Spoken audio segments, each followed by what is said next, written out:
Terima kasih Mas atas pertanyaannya atau, sharing-nya ya tentang Kartini. Eee, saya tidak perlu sebenarnya menjelaskan, siapa Kartini gitu ya, saya kira kita semua sudah tahu dan generasi milenial juga, sudah tahu.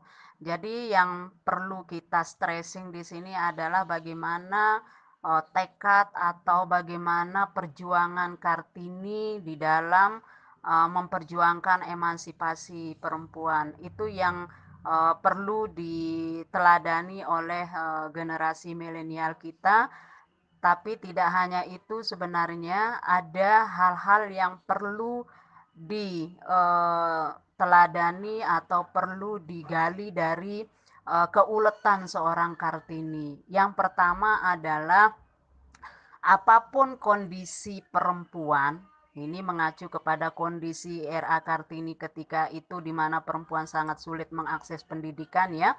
Jadi dari situ kita bisa menarik, pelajaran bahwa seperti apapun kondisi perempuan, pendidikan itu harus diutamakan. Karena apa?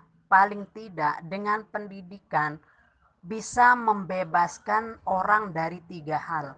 Yang pertama yaitu membebaskan orang dari kebodohan, yang kedua membebaskan orang dari kemunduran atau keterbelakangan, dan yang ketiga membebaskan orang dari kehimpitan ekonomi. Walaupun ukuran kaya tidaknya orang itu kan relatif, tapi paling tidak 3 hal tadi itu adalah manfaat pendidikan yang akan didapat oleh seseorang. Yang kedua adalah perempuan itu mesti tangguh. Mesti tangguh dalam arti di sini adalah kita harus berupaya sebagai seorang perempuan itu untuk mandiri. Nah, kemandirian ini tidak serta-merta begitu saja akan terjadi pada diri seorang perempuan, tetapi juga dia harus diasah. Diasah dalam hal ini adalah bagaimana perempuan itu belajar menjadi perempuan yang tangguh ketika misalnya dia adalah seorang ibu rumah tangga. Kemudian suaminya misalnya buruh informal. Nah, bagaimana dalam situasi yang seperti itu perempuan harus berpikir kuat untuk tidak selalu mengandalkan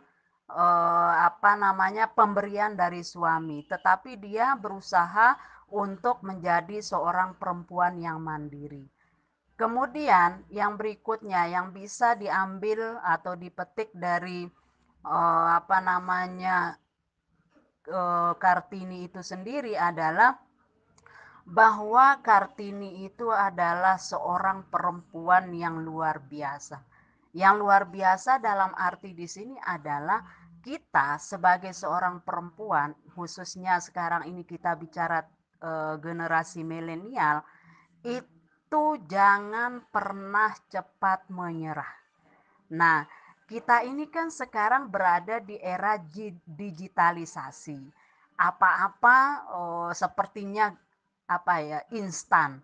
Nah, ketika kita berada di era yang serba instan ini, ada saja sebenarnya hal-hal yang membuat kita tidak bisa mendapatkan sesuatu secara instan, kemudian kita paksakan secara instan, itu biasanya membuat orang menjadi putus asa. Nah, hal ini jangan sampai terjadi. Mari kita teladani semangat dari RA Kartini. Saya kira itu Mas ya, terima kasih.